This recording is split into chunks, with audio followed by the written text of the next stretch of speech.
After the signing, we'll request that they'll also just stand up for a brief photo opportunity after they swap their documents and sign.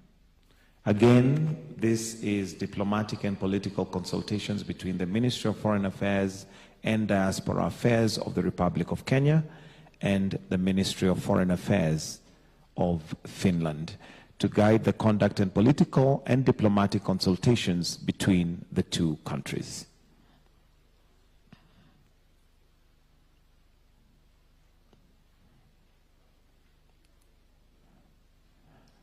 We'll then ask them to stand up and kindly face the cameras also. Thank you. We may withdraw those two. We have another memorandum of understanding, and it's by the two signatories, so you may take your seats. This is cooperation in peace, mediation, and conflict resolution. And these memorandums of understanding are to establish a framework for sharing knowledge and best practices in order to strengthen mutual capacity in peace mediation and conflict resolution between the two countries. Again, it's to establish a framework for sharing knowledge and best practices in order to strengthen mutual capacity in peace, mediation, and conflict resolution.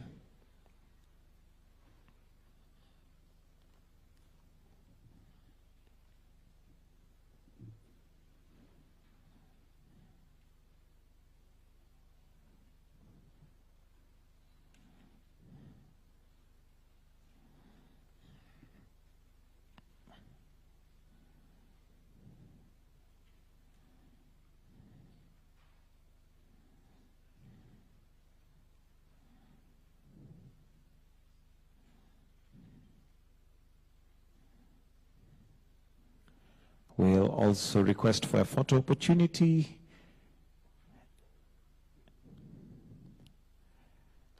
Wonderful. A warm clap. This far we have come.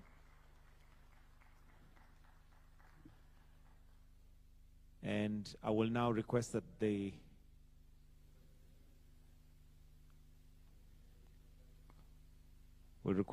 signatories will now take their seats, and we request their excellencies to take their positions in the podium. We'll now have a joint press briefing from His Excellency Dr. William Samoei Ruto and His Excellency Alexander Stubb, President of the Republic of Finland. Your Excellencies, over to you. Your Excellencies, distinguished members of the press, ladies and gentlemen.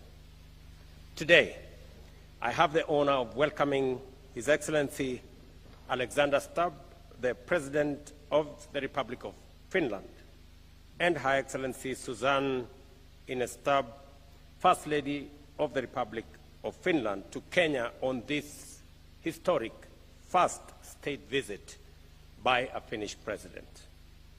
Mr. President, I must, at the onset, thank you immensely for honoring my invitation to visit Kenya on this very important first ever state visit by a president from Finland. It underscores the immense relationship that exists between our two countries and will go a long way in cementing the stable foundation that has been set over the last 60 years by our two countries. Kenya deeply values its long-standing friendship with Finland, a key development partner in Europe and a steadfast supporter of our national ambitions. This inaugural visit, Mr. President, reflects the enduring friendship and strategic partnership between our two nations dating back to 1965. As we mark 60 years of diplomatic ties, we also celebrate the growth of a relationship rooted in shared democratic values and a joint commitment to a just, prosperous, and sustainable world. Finland's expertise in education, technology, renewable energy, and climate action aligns closely with Kenya's development priorities. We look forward to strengthening existing collaborations and exploring new opportunities to elevate our cooperation to a strategic level. We have just concluded a high-level bilateral discussions focused on deepening cooperation in education, health, renewable energy, trade, and investment, peace and security, and multilateral engagement, including in climate action. Kenya recognizes Finland's global leadership in education. We agreed to deepen collaboration to support Kenya's transition to a competence-based education system. A cooperation framework will soon be concluded, focusing on basic, technical, vocational, and higher education to equip our youth with the skills needed in a digital economy. During this visit, President Stab will tour one of our technical training institutions to witness firsthand the transformative impact of technical and vocational training on our youth. We have witnessed the signing of 2 memoranda of understanding on political consultation and peace mediation and conflict resolution. Our respective teams will fast-track cooperation frameworks in education, tourism, and labor recruitment frameworks that will foster knowledge exchange. It will also foster skills development, institutional partnerships, and deeper people-to-people ties. We also discussed the importance of a robust health sector. I commended Finland's exemplary universal health care system and updated His Excellency the President on Kenya's progress under Taifa Care, our universal health coverage initiative. We agreed to share experiences and explore joint efforts to address health challenges and improve service delivery. Another key area of our engagement is trade and investment, and the need to expand it between our 2 countries. I welcome His Excellency's inclusion of a business delegation in this visit, which will participate in a Finland-Kenya business seminar. This underscores our shared commitment to deepening private sector engagement and unlocking mutually beneficial opportunities. Our 2 nations remain committed to the effective implementation of the Kenya-EU Economic Partnership Agreement, which came into force June last year. Our meetings also identified forestry as a key area of collaboration. I commended Finland for maintaining a forest cover of 75% of its land mass, and we will collaborate closely to draw on Finland's expertise as we pursue our ambition of achieving 30% forest cover by planting 15 billion trees by 2032. We equally look forward to learning from Finland's expertise in sustainable forest management, reforestation technology, biodiversity conservation, and balancing economic and environmental goals. At the multilateral level, we reaffirmed our shared commitment to a rules-based international order and fair, inclusive financing for sustainable development. We also pledged continued support for global climate action, and I briefed President Stab on the outcomes of the Africa Climate Summit held in Nairobi in September 2023, including Africa's commitment to leading green energy transition. We recognize the alignment between Finland's climate diplomacy and Kenya's ambition to achieve 100% clean energy by 2030. We agreed to strengthen partnerships in climate-smart agriculture, renewable energy, and biodiversity conservation. In our discussions, we also addressed pressing global and regional security concerns. We noted the devastating impact of conflict on livelihoods and sustainable development and reaffirmed our commitment on mobilizing international support for peace efforts in the Horn of Africa and the Great Lakes region. I also assured President Stab of Kenya's continued advocacy for dialogue as a path to resolving the Russia-Ukraine conflict. As we embark on this historic first visit by a Finnish president to Kenya, we reaffirm our commitment to strengthening Kenya-Finland relations for the mutual benefit of our two peoples. Once again, I extend a very warm welcome to their excellencies and wish them a fruitful and memorable stay in Kenya. It is now my pleasure, ladies and gentlemen, to invite my guest, President of the Republic of Finland, to deliver his remarks. Mr. President.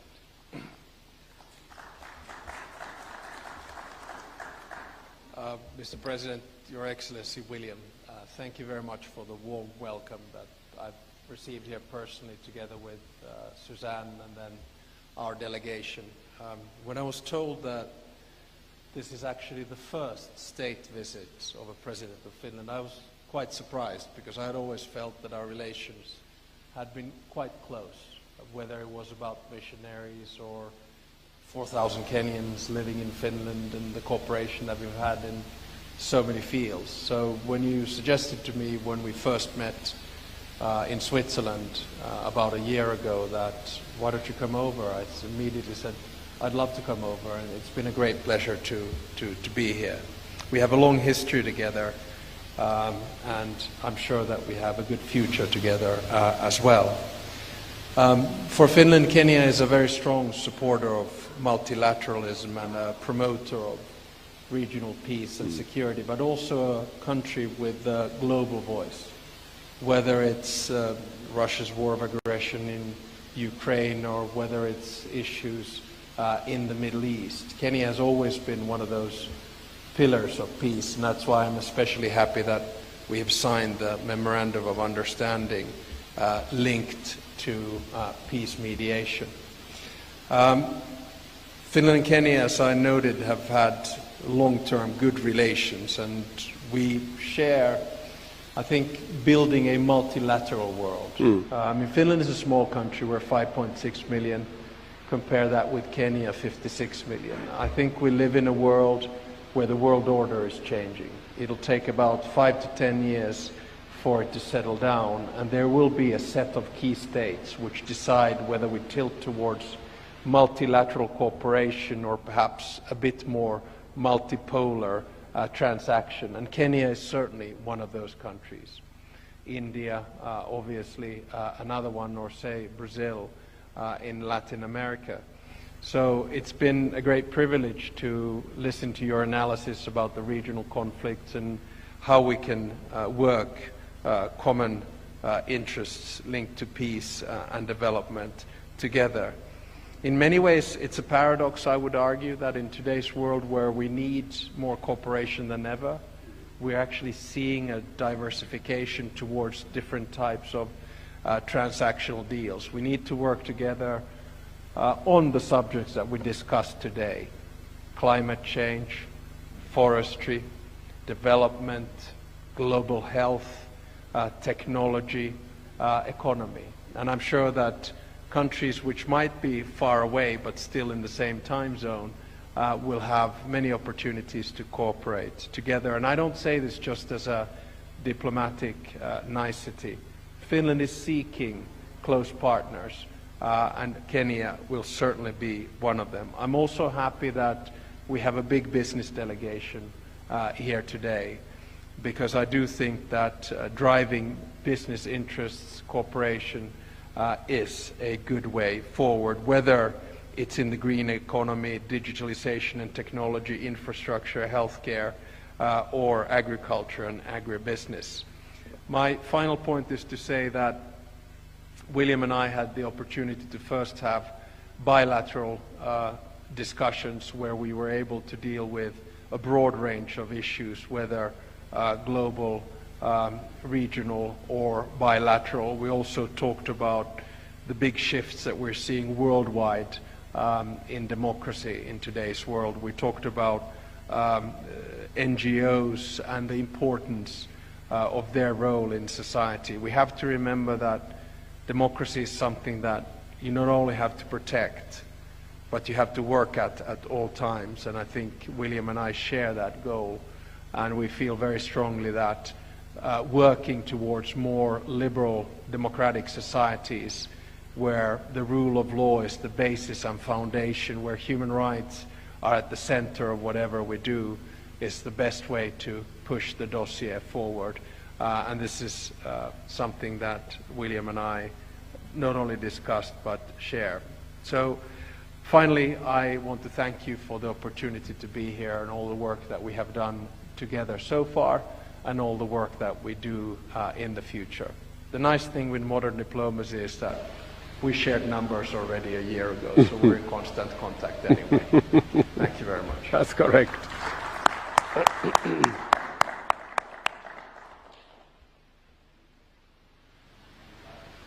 And that brings us to the end of the joint press briefing from the two heads of state. Do they have any questions? And they have given us time for questions, so if we have any questions, we'll take a few. Remember to mention your name, the media house you represent, and let's try and keep the questions as tight as possible. Over to the questions. Anybody with a question, kindly just raise up your hand. We'll have a microphone brought to you.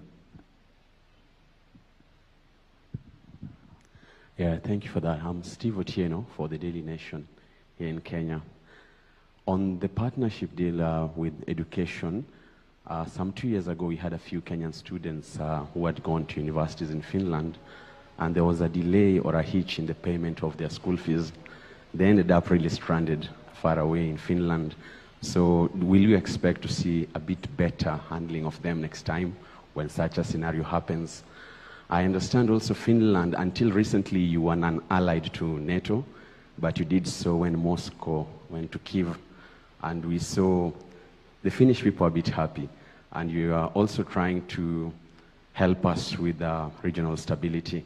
What are some of the key lessons you're going to learn from you, especially going by your good army, with the long border you share with Russia? Thank you.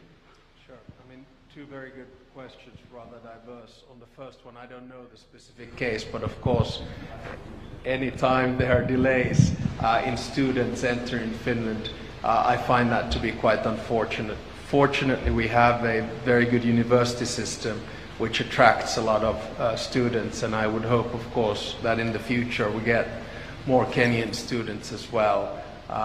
But any kind of delays and hopefully students not getting stranded in my mind is unacceptable.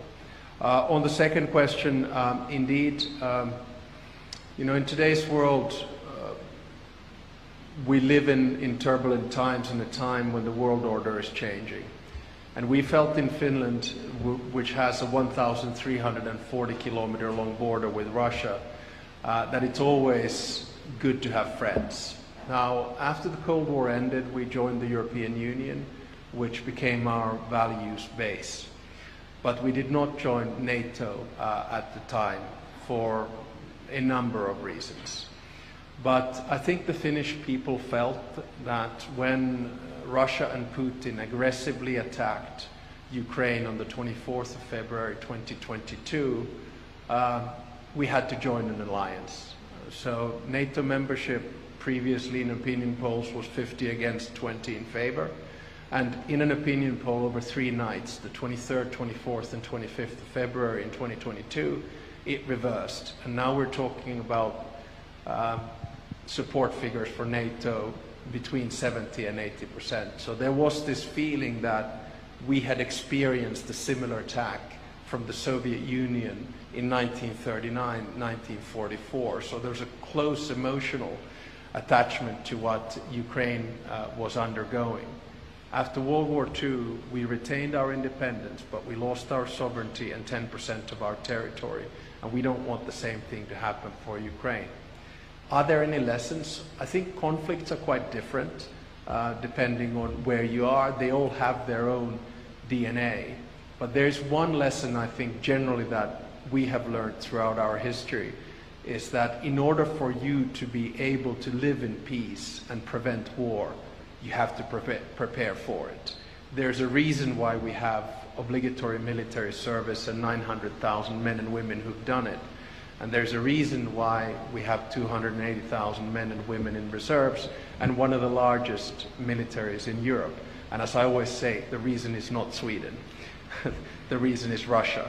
And we have been able to maintain peace with Russia and will continue to do so ever since World War II, just by having a deterrence system which is strong enough. And now, of course, us, together with Sweden, joining NATO was the icing on the cake. On the first question, on matters to do with education and some of the Kenyan students who unfortunately got stranded in Finland, I'm happy that there was eventually, it was a very unfortunate situation, and some officials in Kenya are undergoing accountability mechanisms to make sure that whatever happened to those students, whoever was involved, are held to account. But on a positive note, the universities in Finland were kind enough to accommodate the students and to provide for them to conclude their education on an agreed framework. And I think it shows the depth and form of the relationship between our two countries. And I must, through you, Mr. President, thank the universities in Finland for their understanding and them facilitating the Kenyan students to complete their courses.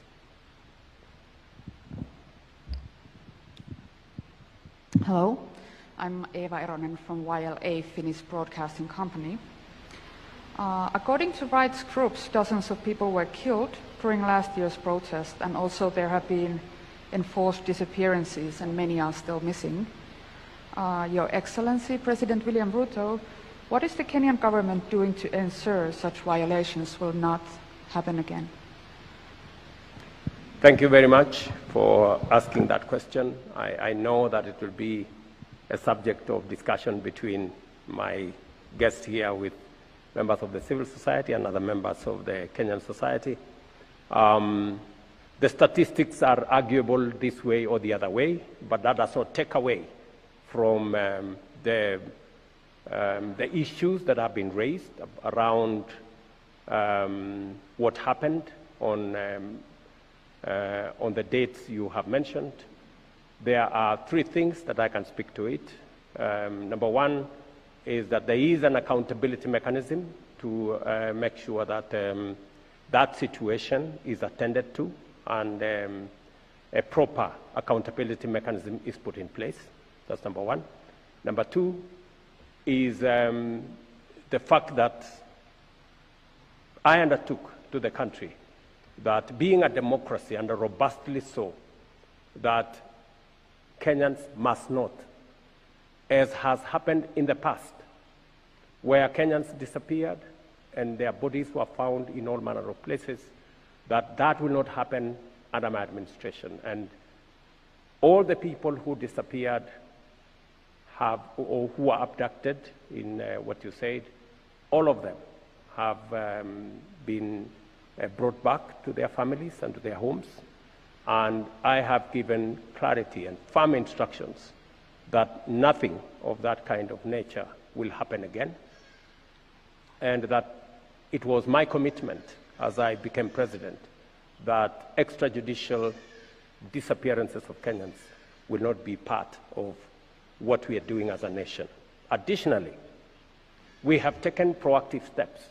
My first assignment when I became president was to extend the independence of our investigative agencies, including the police, give them financial autonomy, give them operational autonomy that is guaranteed in the Constitution, and we have since transferred the budget from the Office of the President for the police to the Police Service Commission, and the Inspector General of the Police is now solely responsible for matters operation, for matters finances, and that my office has now nothing to do with the operations, the financing of police activities, to give them independence. Secondly is to enhance the independence of the judiciary by making sure that we expand the budget for the judiciary, make sure that whatever other interventions that are necessary to make sure that our judiciary is independent and can function at an optimal level, including what Cabinet approved a few weeks ago to make sure that judges have a proper retirement package that also ensures that they have transportation and other benefits that initially were not available to them, as part of my push to make sure that the judiciary is independent and is capacitated to be able to discharge their responsibility as part of checks and balances between the different arms of government. I think we'll take a final question.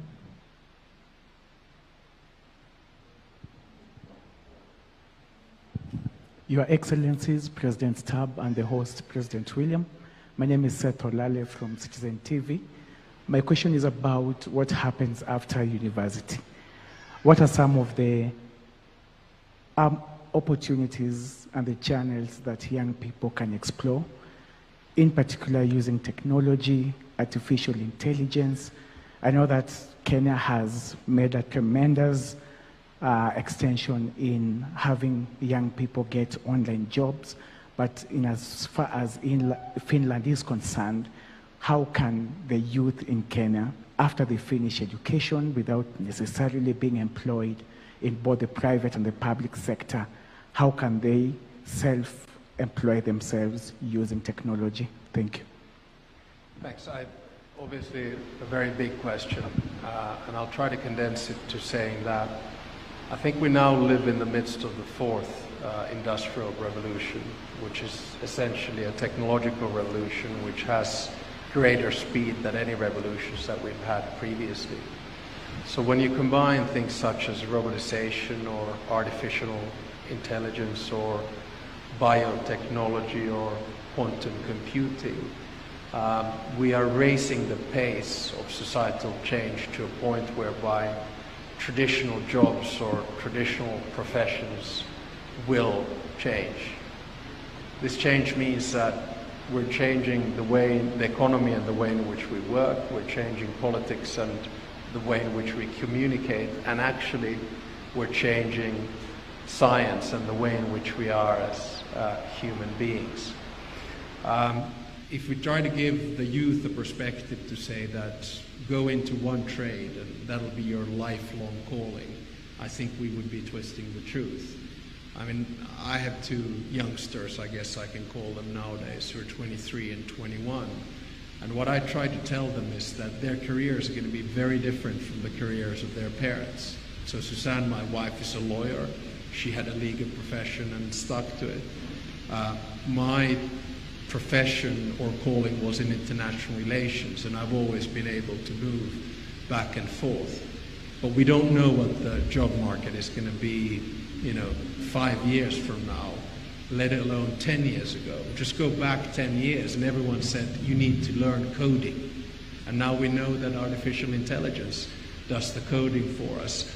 So my only advice to young students in both Finland and Kenya is that get a broad base when you do your bachelor's degree or a master's degree, and don't be adamant about sticking to it, because life at the end of the day is going to be a combination of study and work, and the key is always to be curious, always to challenge yourself and find new avenues. If you have that open mind, I think life will take you places, quite often unpredictable and surprising places, but it's a good mentality to have, that you don't get shocked about change, because their life is going to be about change. Absolute final point, there are a lot of youth today that are worried, that are frustrated, that are even distraught about what's going on in the world. Only one message: each and every youngster in this world has agency. Do something about it. Try to improve the world, and it'll turn out all right. Maybe just to add just a bit on what my good brother, I think he has spoken to that question comprehensively. But I will add to what he has said, maybe in Kiswahili, kazi ni kazi. That's part of the Kenyan psyche, that, you know, there is a diversification of opportunity. It is not a single file. It is not a traditional kind of work that we've always known, that in the space where we are with technology, with a changing climate environment, with agriculture going towards biotechnology, with all the issues, Internet of Things, and what we are doing around digitization. Just came from this morning's bilateral meeting between the EU and Kenya. And the focus of the meeting was digitizing trade, you know, opening new opportunities for people to work differently. And it is the reason why, as government of Kenya, we've been trying to diversify opportunities for young people, to give them an array of opportunities, whether it is in our housing program, in our markets, in agro-processing, value addition, in our special economic zones and the agricultural sector, or going all the way to the expanded digital footprint around the country, internet footprint that provides digital jobs, digital opportunities going into digital commerce, and what people can do on the internet, you know, be able to sell wares, be able to sell stuff, be able to work on a digital space, or even labor mobility, giving more young people opportunities to work, not just around their villages, not in the towns they are familiar to, not in Kenya possibly, but working elsewhere and sampling opportunities. So I think what His Excellency the President has said is young people must be able to be open-minded, not rigid about the opportunities that are available, and they cut across different sectors, different countries, different professions, and it doesn't necessarily mean that you must stick to your profession. I think what the President is saying, let's be open-minded about the opportunities out there and try and make the most and the best out of the opportunities that come our way. We will continue to work with friends to improve on our education, to improve on our training, so that we can make young people much more versatile, much more agile, to adapt to different situations and different opportunities that come their way. And I think that's the way to the future. I think the traditional way of work is changing. The workspace is changing. The formal 8 to 5 is changing. The having to put on a suit and go to an office is also changing. There are many people who are now working from home. There are many people who are working differently, and all that is part of the new norm as we are looking at it. Thank you very much. Thank you, Your Excellencies. That will bring us to the end of this. A round of applause in appreciation and gratitude. I request that we all be upstanding as we allow Your Excellencies to also exit at their own pleasure. Thank you very much, Your Excellencies, for those interventions.